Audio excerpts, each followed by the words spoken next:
সেই ওমর অর্ধ পৃথিবীর বাদশা, সেই ওমর রাদিয়াল্লাহু তাআলা আনহু একদিন 10.5 বছর পরে ফজরের নামাজ ইমামতি করছিলেন।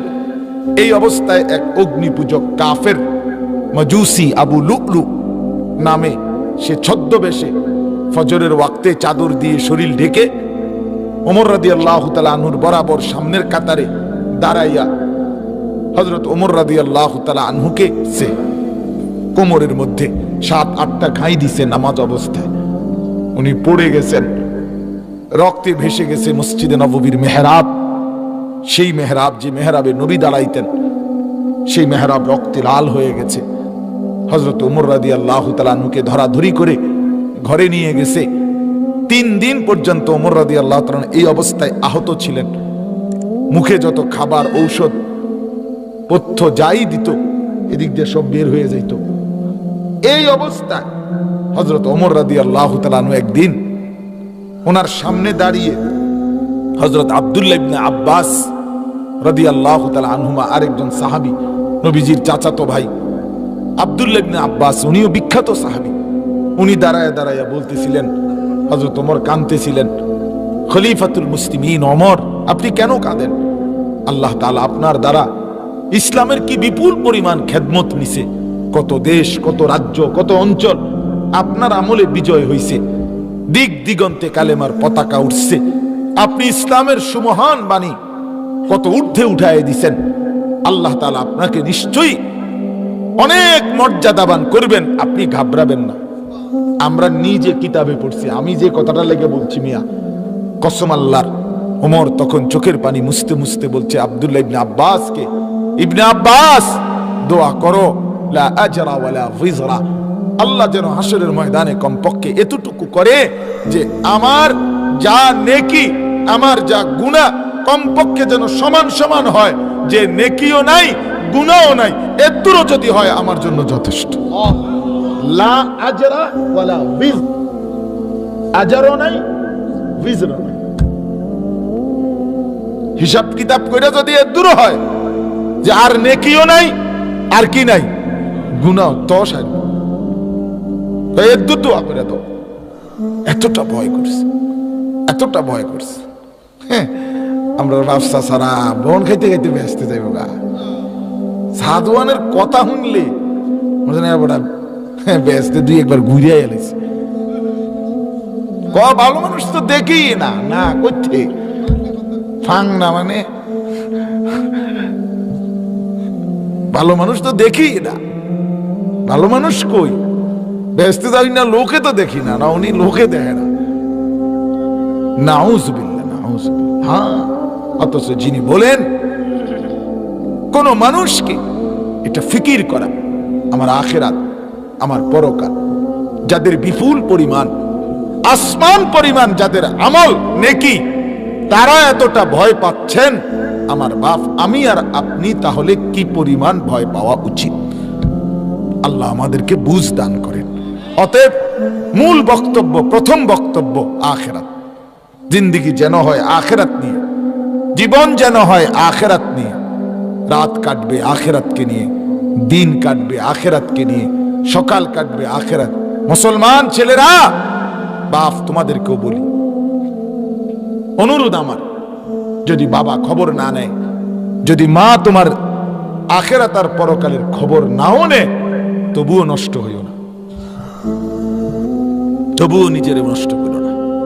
ধরে নাও মা বাপ কিছু বললো না, ধরে নাও এই সমাজের কেউ তোমারে, তোমার মিথ্যা, তোমার অন্যায়, তোমার অশ্লীলতা, সারা দিন সারা রাত মোবাইলে উলঙ্গ ছবি দেখো, নাচ দেখো, নর্তকীর নাচ দেখো, সিনেমা দেখো, সারা দিন বেহুদা ঘোরো, এক ওয়াক্ত নামাজ পড়ো না, অথচ কেউ কিছু বলে না। না রে বাপ, এরা কেউ কিচ্ছু না বলুক, তবু একদিন মনে রাখো, হাসরের ময়দানে তুমি একাই দাঁড়াইবা, আল্লাহর সামনে তুমি একাই দাঁড়াইবা। তুমি তোমারে নষ্ট করো। কোরআনুল কারীমে আল্লাহ উদাহরণ দেখাইছে, আল্লাহ তাআলা নিজে বলাইছে, দরাবাল্লাহু মাসালাল লিল্লাযীনা আমানু ইমরাআতা ফিরআউন। এই আল্লাহ একটা নারীর উদাহরণ দিছে কোরআনে। একজন নারী ছিলেন এমন, আল্লাহ বলে সেই নারী হলো ফেরাউনের স্ত্রী আসিয়া, যার স্বামী ওই সময়ের সর্বশ্রেষ্ঠ কাফের এবং খোদা দাবিদার রাজা মহারাজা। এত বড় ক্ষমতার অধিকারী হওয়ার পরেও পৃথিবীর সবচেয়ে বড় জালেম ও ফিরআউনা যিল আওতাদ, যে মানুষকে শাস্তি দিত পেরেক মাইরা, সারা শরীরে পেরেক মাইরা মানুষকে মারত, এত নির্মম ছিল। সেই ফেরাউনের ঘরে হযরতে আসিয়া প্রমাণ করছে, দুনিয়াবাসী পৃথিবীর সবচেয়ে বড় বেঈমানের ঘরে থাইকাও আমি আমার ঈমান ঠিক রেখে জান্নাতি। অতএব নিজেকে নষ্ট করলে হবে না। কোন মা, কোন বোন, কোন স্ত্রী আমি এবার ঘর করি, তে বেড়া যা আইনা দে তার আইনা দেই। হ্যাঁ, আল্লাহ খুদার টাইম নাই, নামাজ রোজার টাইম নাই, জিফুত মানুষ হোক বা না হোক আমার কোনো দায়িত্ব না, আমার রান্দার দায়িত্ব রান্দা দিছি, শেষ। এই সমস্ত কথা বললে হবে না, হবে না। গোটা দুনিয়াও যদি বিরুদ্ধে থাকে আমাকে তবু আল্লাহকে রাজি করতে হবে। এজন্য আমি অনুরোধ করছি, আমরা মুসলমান বাপ, রাত গভীরে আপনাদেরকে মনে করাই দিলাম আমরা মুসলমান। বিশ্বাস করেন, আমাদের অন্য কোনো কিছুতে আমাদের নিরাপত্তা, আমাদের স্বস্তি, আমাদের বেঁচে থাকার অধিকার অন্য কারো কাছ থেকে মিলবে না। কসম আল্লাহ। এ যে কয়জন ছেলে আসো বাপ, তোমাদেরকে বলি, তুমি কিন্তু এখানেই শেষ না। আমার মেইন কথা কিন্তু এটা, তুমি বাপ এখন মাত্র 20 বছর, আমার বয়স এখন 42 বছর, তাহলে তুমি এখানে শেষ না। আল্লাহ যদি তোমারে হায়াত দেয়, আগামী 30 বছর, আগামী 20 বছর, আগামী 30 বছর পরে পৃথিবীতে কি হয় তুমি জানো না। আগামী 20 বছরের মাথায় মুসলমান হিসাবে নিজের জান মাল ইজ্জত নিয়ে বাঁচতে পারবো কিনা এটা বড়ই সন্দিহান। এই অব্যাহত গুনাহ, এই অব্যাহত নাফরমানি, ঘরকে ঘর, ঘরকে ঘর বেনামাজি, ঘর মুসলমানের 99.5টা ঘরে সারা রাত সারা দিন রঙিন টেলিভিশন, নাচ গান, হিন্দি সিরিয়াল, নর্তকীর নাচ চলে। রোমে রোমে সব ছেলের হাতে মোবাইল, মেয়ের হাতে মোবাইল, বউয়ের হাতে মোবাইল, জামাইয়ের হাতে মোবাইল, ছেলের বউয়ের হাতে মোবাইল, মেয়ের জামাইয়ের হাতে মোবাইল, নাতির হাতে মোবাইল, ক্লাস 8-এ পড়ে তার হাতেও মোবাইল, ক্লাস 9-এ পড়ে তার হাতেও মোবাইল। যা ইচ্ছা তা দেখছে সারা দিন সারা রাত। এত গুনাহ, এত নাফরমানি, এত অসভ্যতায় একটি জাতি টিকে না। এভাবে টিকবে না দোস্ত। আগামী প্রজন্ম কষ্ট পাবে, আগামী জেনারেশন কষ্ট পাবে, ভীষণ কষ্ট হবে, ভীষণ কষ্ট। আপনারা ছেলেদেরকে ফিরান, আপনারা মেয়েদেরকে ফিরান। বাপ, আপনারা যারা বাবা আছেন, আপনারা আপনাদের ঘরে নামাজ যে কোনো মূল্যে প্রতিষ্ঠিত করেন। আপনাদের ঘরের স্ত্রী ছেলে মেয়েকে আল্লাহর কোরআনে বাধ্য করেন, এছাড়া উপায় নাই। আখিরাত তো নাই, দুনিয়াতেও বেঁচে থাকার কোনো নিরাপত্তা নাই আল্লাহ ছাড়া, ঈমান আমল ছাড়া, আল্লাহর কাছে ফিরে আসা ছাড়া, গুনাহ ত্যাগ করা ছাড়া। এই যে ফিলিস্তিন ইস্যুতে আপনারা আজকে 2টা মাসের চাইতে বেশি যারা যে দূর শুনছেন, শুনতেছেন, আজকে 75 বছর দোস্ত, একদিন 2 দিন না বাবা, একদিন 2 দিন না, 75 বছর ধরে টানা, প্রায় 150 বছর। বাংলাদেশের পুরা বয়সও এখনো 75 হয় নাই, হয়েছে 1971 থেকে এই পর্যন্ত 75 বছর হয়েছে না, 52-53 বছর, 75 বছর। 1948 সালের 14ই মে সর্বপ্রথম ইহুদিরা অন্যায়ভাবে, অবৈধভাবে এই ইসরায়েল নামে একটি জারজ রাষ্ট্র প্রতিষ্ঠা করছে, ঘোষণা দিছে। সেই থেকে নিয়ে মুসলমান রক্ত দিচ্ছে, শহীদ হইতেছে, শাহাদাত বরণ করছে, যুদ্ধ করছে, জিহাদ ফি সাবিলিল্লাহ, আল্লাহর রাস্তায় যুদ্ধ করছে। 75 বছরে আজও সমাধান হয় নাই, মুসলমান নিজের মাটির অধিকার ফেরত পায় নাই। এই গত 2 মাসে প্রায় 23 লক্ষ মুসলমান ঘর হারা, ভিটে মাটি হারা। এই পর্যন্ত 20 থেকে 25 হাজার তো সাংবাদিকদের রিপোর্ট, সেই হিসাবে 20 থেকে 25,000 মুসলমান মা বোন বাচ্চার তাজা রক্তে আল্লাহর জমিন ভাইসা গেছে। মুসলমান তার লাশ নিজের মাতৃভূমিতে, কসম আল্লাহর, নিজের মাতৃভূমিতে মুসলমান তার লাশ দাফন করার অধিকার পাচ্ছে না। কুকুর পত্রিকায় ছবি দিছে, কুকুর মুসলমানের লাশ ফিলিস্তিনে টানাটানি করতেছে। জানাজার অভাবে, দাফনের অভাবে পড়ে আছে লাশ। 7 লক্ষ শিশু, আমি নিজে দেখছি পত্রিকার রিপোর্ট, 7 লক্ষ বাচ্চা সর্বহারা, তাদের মাথার উপরে মাও নাই, বাবাও নাই, অভিভাবক নাই, কোথায় যাবে এই বাচ্চা?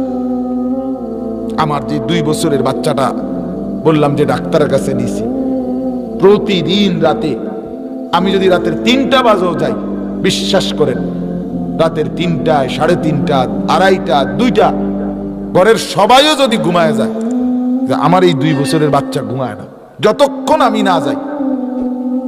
প্রতিদিন প্রতিদিন প্রতিদিন আমি যাওয়ার পরে বাচ্চাটা গেটের সামনে এসে দরজা খুললে তার বাচ্চার মায়ের সাথে সেও থাকে প্রত্যেক দিন। তো এরপরে আমি বুকে জড়াইয়া দিয়া শুইলে কিছুক্ষণ পরে আস্তে ঘুমায়। তাহলে আমার 2 বছরের বাচ্চার যদি এই হালাত হয়, ফিলিস্তিনের এই মুহূর্তে 2 বছরের বাচ্চার হালাত কি? সে আজ কতদিন মায়ের আদর পায় না, বাবার আদর পায় না। 7 বছরের বাচ্চা, আমার একটা ছেলে 7 বছরের, সারাক্ষণ নুরানি পড়ে, মাদ্রাসায় কুদ্দুর পইরা আইসা একবার চিপস খায়, একবার বন খায়, একবার কয় চা খাইব, একবার বিস্কিট খায়, একবার কেক খায়, একবার ছাদে ওঠে, একবার নামে, একবার সাইকেল চালায়। মানে এই 7 বছরের বাচ্চা কত কিছু করে আমি তো দেখি। তাহলে 7 বছরের আমার বাচ্চা যদি এত ফুর্তিতে জিন্দেগি কাটায়, সে জানে না পৃথিবীতে কি হচ্ছে, তাহলে ফিলিস্তিনের 7 বছরের বাচ্চাটার কি হাল? তার আদর কোথায়? তারে বুকে জড়ায় ধরে কে? তারে কোলে তুলে নিল কে? কেউ নাই, কেউ নাই, কেউ নাই বন্ধু, কেউ নাই। আমাদের কোনো জাতিসংঘ নাই, আমাদের জন্য কোনো হিউম্যান রাইটস নাই, আমাদের কোনো মানবাধিকার সংস্থা, আন্তর্জাতিক আইন, কিচ্ছু নাই। আমাদের আল্লাহ, তিনি আমাদের ভরসা, তিনি আমাদের আশ্রয়, তিনি আমাদের সহায়, তিনি আমাদের একমাত্র জীবন, বেঁচে থাকার নিরাপত্তার সমস্ত কিছু আমাদের আল্লাহর কাছে। সেই আল্লাহ থেকে আমরা এভাবে ছুটে যাচ্ছি।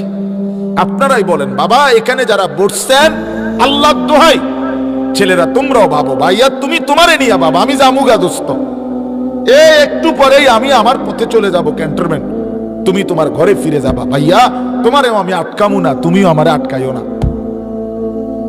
কেউ কারোর জন্য থেমে থাকে না, কেউ কারোর জন্য আটকায় না। জিন্দেগি তো চলেই যায়।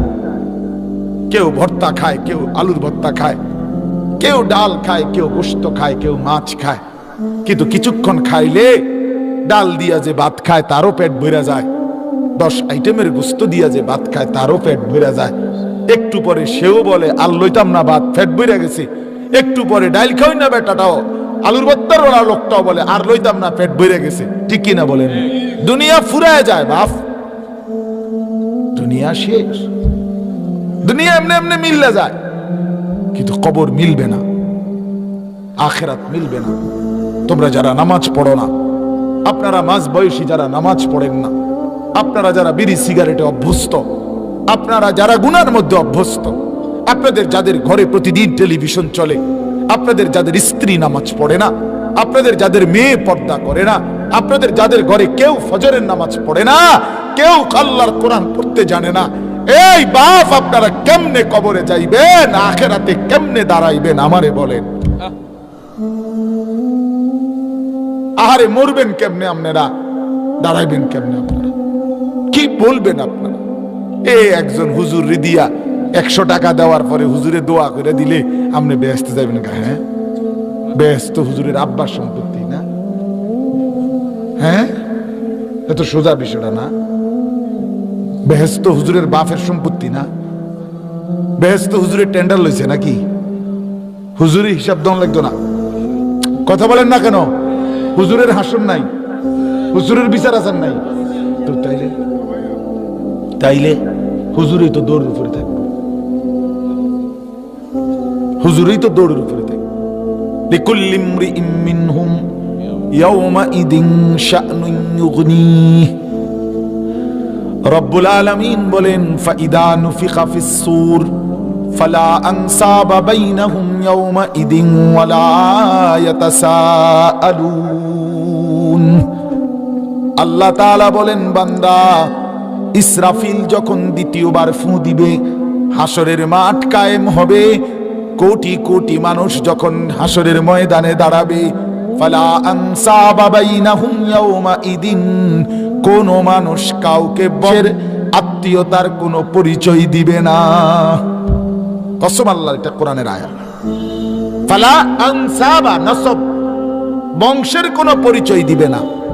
কোনো মা বলবে না এটা আমার সন্তান, কোনো সন্তান বলবে না এটা আমার বাপ, এটা আমার মা, কোনো স্বামী বলবে না এটা আমার স্ত্রী, কোনো স্ত্রী বলবে না এটা আমার স্বামী। আল্লাহর নবী বলেন, ইব্রাহিমের মতো নবী ইসমাইলের মতো ছেলেকে দেখেও ডাক দিবে না, ইয়াকুবের মতো নবী ইউসুফের মতো কলিজার টুকরা ছেলেটাকে দেখেও কসম আল্লাহর ডাক দিবে না। ইউসুফ বলবে না এটা আমার বাপ, ইয়াকুব বলবে না এটা আমার ছেলে, ইব্রাহিম বলবে না এটা আমার ছেলে, ইসমাইল বলবে না এটা আমার বাপ। মূসা নবী বলেন, নবীজি বলছে, মূসা নবী বলবে লা আসআলুকাল ইয়াউমা উম্মি ওয়ালা উখতি বাল আসআলুকাল ইয়াউমা নাফসি। মূসা নবী বলবে, আল্লাহ আমি মাকে চিনি না, বোনকে চিনি না, আজ হাসরের ময়দানে আমি শুধু আমাকেই বাঁচাইতে চাই। ইয়া রাব্বি নাফসি নাফসি, ইয়া রাব্বি সাল্লিম সাল্লিম। আল্লাহ আমাকে নিরাপদ রাখেন, আমাকে নিরাপদ রাখেন, আল্লাহ আমাকে বাঁচান, আমাকে বাঁচান। এজন্য বন্ধু, সবাই বুঝবে না, সবাই গুরুত্ব দিবে না, তাই বলে তুমি নষ্ট হইও না, আর তাই বলে আপনি বরবাদ হইয়েন না। আপনি বরবাদ, ফিরে আসেন আল্লাহর দিকে, ছেড়ে দেন গুনার জিন্দিগি, শান্তি মিলবে না, আখেরাত তো নাই। দুনিয়া দিন দিন এই অব্যাহত গুনাহ, অশ্লীলতা, বেহায়াপনা, নাফরমানি, উলঙ্গপনা আমাদের জীবন সংকুচিত করতেছে। ওয়াবাকাত আলাইহিমুল আরদু বিমা রাহুবাত। আল্লাহ বলে একদিন জমিন প্রশস্ত হওয়া সত্ত্বেও সংকুচিত হয়ে যাবে, সংকুচিত। হ্যাঁ, আল্লাহর এত বড় জমিন, ফিলিস্তিনের মুসলমান তার কোনো ঠাঁই নেই। এত বড় খোদার জমিন, রোহিঙ্গা মুসলমানদের কোনো আশ্রয় নেই। তারা জানে না কোন দিন ঘরে ফিরবে, আজও জানে না। সেই 2017 সালে সারা দেশ থেকে মানুষের কাছ থেকে খুঁজে খুঁজে আমরা টাকা দিয়ে আসছিলাম না, মন নাই? 2017 সালে, 2017 সালে। তারপরে আমি আনিস জায়গা কিনছি, আমি বাড়ি করছি, একতলা ঘর করছি। হ্যাঁ, তা আমার তো ঘর বানাইছি, কিন্তু রোহিঙ্গা মুসলমান সেই 2017 সালের পর থেকে আজকে 23 সাল, 6 বছর হয়ে গেল, তার চাইতে বেশি সময় তাদের তো কোনো আশ্রয় মিলল না।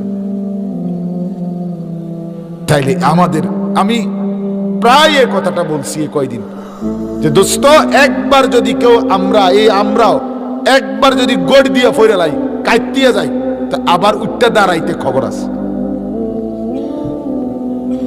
কথা বুঝেন নাই? মনে করেন ফিলিস্তিন একবার গড় দিয়া ফইরা গেছে, এখন 75 বছর গেছে গা, খারাই থাকতেছে। আল্লামা তাকি উসমানী দামাত বারাকাতুহু এই কথাটাই বলছে, লেটেস্ট যে কথা উনি বলছে, এক মুহূর্তের ভুল 100 বছরের মাসুল। এক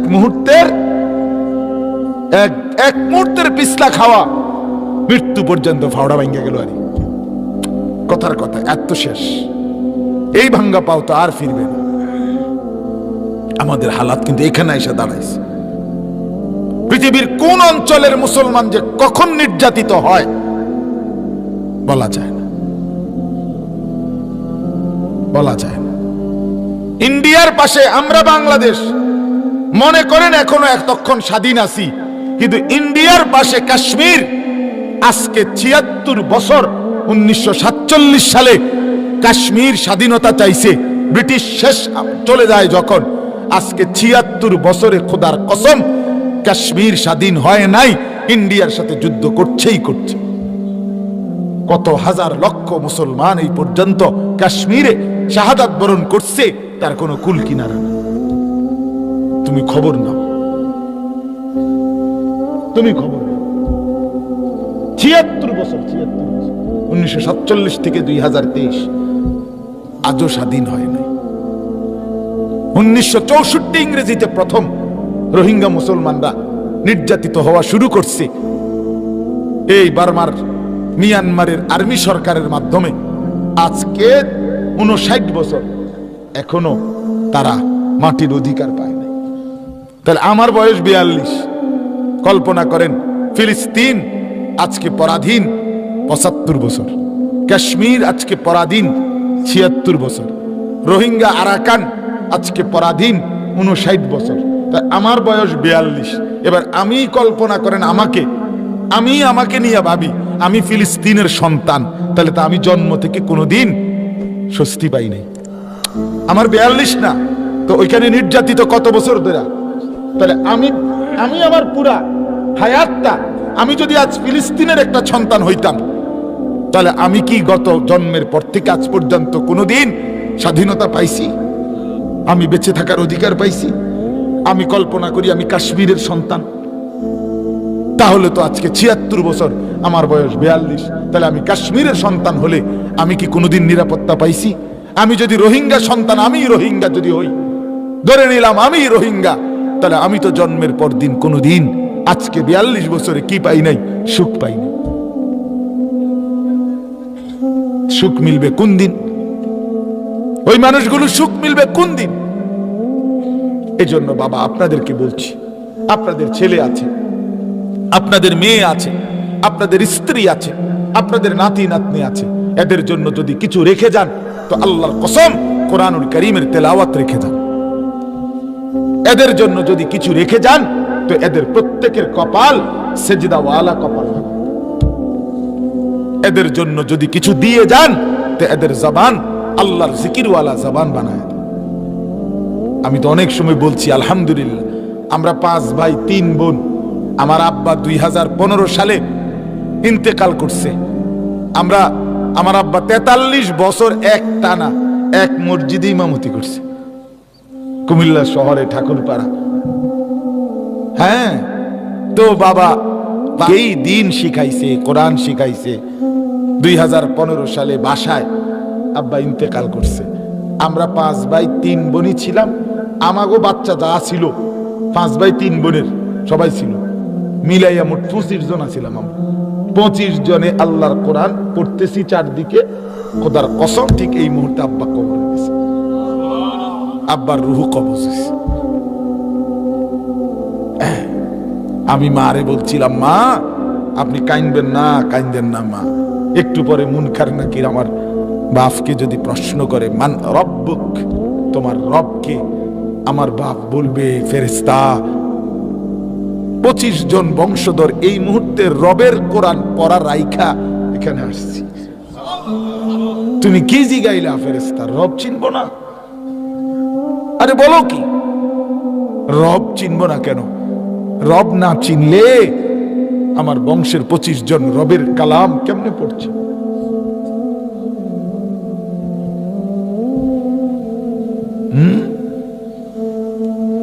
কিছু রেখে গেলে এটা রেখে যা। মা নাহালা ওয়ালিদুন ওয়ালাদাহু মিন নহলিন মিন আদাবিন হাসান, এটা রাসূলুল্লাহর হাদিস। আল্লাহর নবী বলেন, কোন বাবা মা তার সন্তানের জন্য সর্বোত্তম যা রেখে গেল তা হলো আদাবুন হাসান, উত্তম আদব, উত্তম আখলাক, উত্তম শিষ্টাচার, উত্তম দ্বীন, উত্তম আখিরাত। এটা যেই মা বাপ তার সন্তানদেরকে দিয়ে গেল, আল্লাহর কসম নবী বলছে ওই মা বাপ তার সন্তানদেরকে উত্তম কিছু দিল, উত্তম কিছু দিল। রাসূলুল্লাহ সাল্লাল্লাহু আলাইহি ওয়াসাল্লামের আরো হাদিস আছে, রাহিমাল্লাহু ওয়ালিদান আআনা ওয়ালাদাহু আলা বিররি। আল্লাহর নবী বলেন, ওই মা বাবার উপরে আল্লাহ রহমত বর্ষণ করেন যারা তাদের সন্তানদেরকে নেক কাজে সহযোগিতা করে। এই জন্য আমি অনুরোধ করলাম আপনারা ফিরে আসেন, বয়স্করাও, মাঝ বয়সীরাও, মুরব্বীরাও, জওয়ান ছেলে তোমরাও, পর্দার আড়ালের মা বাপ, মা বোনরাও, আমরা সবাই ফিরি আল্লাহর দিকে, গুনাহ ছেড়ে দেই, তওবা করি, তওবা তওবা তওবা করি, তওবা করি, খাঁটি তওবা, বিনিময়ে আল্লাহ অগণিত পুরস্কার দেবেন। এই আয়াতটাই এখানে পড়ছি, এটা তর্জমা বলি তাইলে আমার কথা শেষ। তবে এটাই আমরা ফিরতে হবে আল্লাহর দিকে। কার দিকে? ছাড়তে হবে গুনাহ। কি ছাড়তে হবে? গুনাহ ছাড়তে হবে, অশ্লীলতা ছাড়তে হবে, আমার বাপ বেহায়াপনা ছাড়তে, ছেলেটাকে বাঁচাইতে হবে, মেয়েটাকে বাঁচাইতে হবে, স্ত্রীকে বাঁচাইতে হবে। এটাই তো ভালোবাসা যে তার বিবিকে জাহান্নাম থেকে বাঁচাইতে চায়। এটাই তো ভালোবাসা যে তার ছেলেটাকে জাহান্নাম থেকে বাঁচাইতে চায়। এটাই তো ভালোবাসা যে তার মেয়েটাকে জাহান্নাম থেকে বাঁচাইতে চায়। এটাই তো নিজের জীবনের বুঝ যে নিজেকেও জাহান্নাম থেকে বাঁচাইতে চায়। এটাই যে বুঝলো না, ফুতেরে সুদে টাকা দিয়া, কিস্তিতে টাকা লইয়া বিদেশ পাঠাইছে। এবড়া ফুতের জন্য কত বড় কল্যাণকামী। আমি নিজে, আমি বাপ, আমি আমার ফুতেরে সুদে টাকা দিয়া, কিস্তিতে টাকা লইয়া বিদেশ পাঠাইছেন। আমনে আমনের পুতের কল্যাণকামী। মৃত্যুক বেটা, তুই বেটা লুবি, বেটা লুবি, তুই বেটা লুবি। আমি বললাম বেটা তুই বেটা লুবি, বেটা তুই ফয়সাল লুবি। তুই সুদে টাকা দিয়া বিদেশ পাঠাইছে এই আশায় যে তে বা বিদেশ গিয়া তোমারে টাকা দিব, তুমি জমি কিনবা, বাইক বিল্ডিং করবা, ওই সাসায় জমি বেচবো, জেডায় জমি বেচবো, হেন্দিয়া 10 শতক, হেন্দিয়া 20 শতক, হেন্দিয়া 6 শতক জমি কিনা ফুরাইব। এই লোভে সুদে হারাম নিজের আখেরাত বরবাদ কইরা, নিজের জাহান্নামে ঠিক কইরা, এরপরও তার টাকা দরকার। এটা হলো মেয়ে, এটা লোভী বাপ, এটা লোভী মা। এ দরদি না, দরদি না, কাটসাট কথা। আপনার গায়ে যদি লাগে তো ফিডেও যাতে লাগে, খাইয়েন দোনো হান দিয়ে যাতে লাগে, গায়েও লাগুক, ফিডেও লাগুক, আপনার কলজা তো লাগুক, আপনার আড্ডি তো লাগুক, কোনো অসুবিধা নাই। আপনি লুভি, আপনি টাকার লুভি, সম্পদের। নাহলে আপনাকে কে বলছে হারামের মাধ্যমে সন্তানকে টাকা পয়সা রোজগারের ব্যবস্থা করতে? আল্লাহ বলছে, রাসূলুল্লাহ বলছে, কোন উলামায়ে কেরাম বলছে, কোন দিনদার মানুষ বলছে? তো কে বলছে? আপনার শয়তানে বলছে, আপনার ইবলিসে বলছে যে মাতিচ্ছে এই সমস্ত নামাজ রোজাটি বাদ দে। ইতা থো বেড়া, ইতান লইয়া বেড়া ফুলাইনের নামাজ ফুলাইনে পড়বো, পড়লে পড়বো না। আমার যেটা করণের আছে আমি এটা করে দেয়। এবার করণের আছে বাড়ি, আমার করণের আছে। ফোলা কইছে বিয়ে করবো, বিয়ে করাই দিছি। কইছে বিদেশ যাইবো, বিদেশ পাঠাইছি। গদ্দর দুয়ার দরকার, গদ্দুয়ার করে দিছি। এবার যদি আল্লাহ বিল্লাহ করে করুক, না করলে নাই। অজু গোসল নামাজ পড়লে পড়ুক, না পড়লে নাই, এটা তার ব্যাপার। এটা নিয়ে আল্লাহ বলছিল, কথা বলেন না, এটা নিয়ে আল্লাহ বলছিল। ইমাম সাহেব কর না কেন? আল্লাহ এটা বলছিল আপনারে। আল্লাহ বুঝি কইছে যে তুই লোড়া বদনা এটি ঠিক করে দে, এতে নামাজ পড়লে পড়ুক, না পড়লে না, এটা নি কথা। ওয়া'মুর আহলাকা বিস-সালাহ ওয়াসতাবির আলাইহা। আল্লাহ বলে, বন্ধু পরিবারের সদস্যদেরকে নামাজের আদেশ করুন। ওয়াসতাবির আলাইহা, আপনি নিজেও নামাজের উপরে মজবুত থাকুন। সুবহানাল্লাহ। আল্লাহ বলছে ডিউটি। আমি বললাম স্ত্রী, সন্তান, পরিবারের সদস্যকে নামাজের আদেশ করুন, নিজেও নামাজের উপরে মজবুত থাকুন। লা নাসআলুকা রিজকা। আল্লাহ বলে, বন্ধু পরিবার চালাইবার জন্য যেই রিজিক দরকার, যেই খাদ্য দরকার, যেই আহার দরকার, যেই বাসস্থান দরকার, বেঁচে থাকার জন্য যা কিছু দরকার, কসম আল্লাহ বলে বান্দা আমি এটা তোমার কাছ থেকে চাই না। নাহনু নারযুকুক, আমি আল্লাহ একাই সব রিজিক দেব। ছেলেকে আমি খাওয়াবো, মেয়েকে আমি খাওয়াবো, তোকেও বান্দা আমি খাওয়াবো। লা তাকতুলু আওলাদাকুম খাশিয়াতা ইমলাক। আল্লাহ বলে বান্দা নিজের সন্তান পরিবার তাদেরকে অভাবের ভয়ে, দারিদ্রতার ভয়ে ধ্বংস করে দিও না, হত্যা করো না। নাহনু নারযুকুকুম ওয়া ইয়াহুম, আমি আল্লাহ ওয়াদা দিলাম আমি তোমাকেও খাওয়াবো, বউ বাচ্চা সংসারকেও খাওয়াবো। আমি আছি তো বান্দা, আমি আছি, আমি হারিয়ে যাই নাই। তোমার বেলায় যেমন আমি আছি, তোমার ছেলের বেলাতেও আমি আছি, নাতির বেলাতেও আছি। তুমিও তো নাতি, বোঝেন না এমনি কথা? আমনেও তো নাতি, আমনে দাদার থেকে নাতি না তো, আমনেও তো নাতি। আমনের যেরকম নাতি, আমনেও তো আরেকজনের নাতি, ঠিক কিনা বলেন না কেন? তো আমনে ভাত খান তেমনে, আমনের নাতিও ভাত খাবে এমনি। হ্যাঁ, আমি থাকতে যদি কিচ্ছু করে দিয়ে যায় তার না পারি, আরে তার চাচায় যে কড়া বছর ধরে কইতে আছে জমিটা বেচবো বেচবো, একবার আজ্ঞায় একবার ফিচ্ছায়, বেচেও না ছাড়েও না। হ্যাঁ, এবারে মরতেও পারে না এই জমি কিনুনে লেগে। কয়েকবারে উনি মানে রেডি, এমনি উনি গোসল টোসল করে রেডি মরণে লেগে, কিন্তু ওই জমি কিনুনে লেগে মরে না। হ্যাঁ, মরে না, বুড়া মানুষ মরে না। কি লেগা? আহা, শেষ বয়স, নাতিগার বউ বুঝি ছাইয়া যাইতেলাম না। নাতির বউ সাউনের লাগা এবারে মরেন। আপনি মরতেন লইছেন, মরিয়া না যাইবেন। কথা বুঝেন না? আপনি নিরিবিলি মরিয়া না যাইবেন। আপনি কীর্তন বসে রয়েছেন কেন? না, এবারে নাতির বউ চাইয়া মরবে। কারণ উনি জানে কবরে প্রথম প্রশ্ন মুনকার নাকির জিজ্ঞেস করবে যে আপনার নাতির বউয়ের নাম কি। এই হলো কবরের প্রথম সুয়াল। তো তাইলে আপনি মরেন না কেন? তার মানে আমি বুঝাইতে চাইলাম, এটা কি কোনো বয়স্ক মুসলমানের চাওয়া হইতে পারে?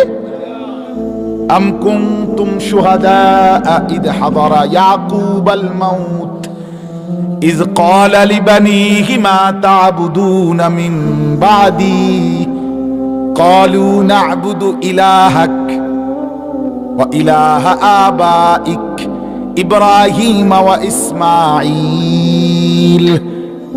আল্লাহ বলেন, শোনো দুনিয়াবাসী, আমার নবী ইয়াকুব মৃত্যুর সময় তার 12 জন সন্তানকে মৃত্যু শয্যায় চতুর্দিকে একত্র করে জিজ্ঞেস করছে, ইয়াকুব নবী কোন নবী? ওই ইউসুফের বাপ। 12 জন ছেলে, 10 ভাই, তো একসাথে 10 ভাই। আর ইউসুফ কয়জন হইল? 12 জনকে একত্র করে জিজ্ঞেস করছে, পুতেরা আমি তো দুনিয়া থেকে চলে যাচ্ছি, বাপ আমি শুনতে চাই, মা তা'বুদুনা মিন বাদি, তোমরা আমার পরে কার ইবাদত করবা সেটা একটু আমারে বলো। ছেলেরা একসাথে বলছে, না'বুদু ইলাহাকা, আপনার যিনি মাবুদ, আপনার পূর্বপুরুষ ইব্রাহিম এবং ইসমাইলের যিনি মাবুদ, বাবা ওয়াদা দিলাম সেই আল্লাহর ইবাদতই আমরা করতে থাকব। সুবহানাল্লাহ। ওয়া নাহনু লাহু মুসলিমুন, আমরা আল্লাহর অনুগত থাকব। আপনি ঘাবড়ায়েন না। ইয়াকুব নবী বললেন, সন্তানরা আমার, তাহলে আমি নিশ্চিন্ত হলাম, আমি এবং কবরের দিকে যাচ্ছি, আখিরাতের দিকে যাচ্ছি। আল্লাহ আমাদেরকে বুঝ দান করেন। অতএব বাপ তওবা করেন। তওবা কি করেন? তওবা, ফিরে আসেন, গুনাহ ছাড়েন, নাফরমানির রাস্তা ছেড়ে দেন, খামখেয়ালির রাস্তা ছেড়ে দেন, দুনিয়া লোভের রাস্তা ছেড়ে দেন। দুনিয়া বাদ দিতে বলি না, দুনিয়া জরুরত মোতাবেক করেন, ঘর করেন, বিবি, সংসার, বাড়ি, ঘর সব ঠিক আছে, কিন্তু এমন যেন হয় না যে ঘর করতে করতে, বাজার করতে করতে, ব্যবসা করতে করতে, দোকানদারি করতে করতে ফজরও নাই, জোহরও নাই, আসরও নাই, মাগরিবও নাই, এশাও নাই। আরে মুসলমান, 3টা ঘন্টা হইয়া গেছে, একবার বেটা আমনের মুখ দিয়া, যুবক তুই ছেলের মুখ দিয়া একবারও তোর মালিকের নাম হলো না উচ্চারণ। তোর মতো ডাকাই তার হয় কেমনে রে মুসলমান? মুসলমান এমন কেমন জাতের মুসলমান বেটা তুমি? আল্লাহর নাম তোর মুখ দিয়ে বের হয় না, সেজদা দিতে মন চায় না। কি কি বেচা কিনেটা করো তুমি? কি কি চাকরিটা করো তুমি? কিসের ঘোড়ার ডিম করছো? কই অভাব তো শেষ হয় না, প্রয়োজন তো পূরণ হয় না। প্রয়োজন কি শেষ হয়? দুনিয়া শেষ হয়? দুনিয়া শেষ হয় না। দুনিয়া চাহিদা অন্তহীন, দুনিয়ার চাহিদা শেষ হয় না। এন দিয়ে গুছাইলে আরেকখান দিয়ে খুললা যায়।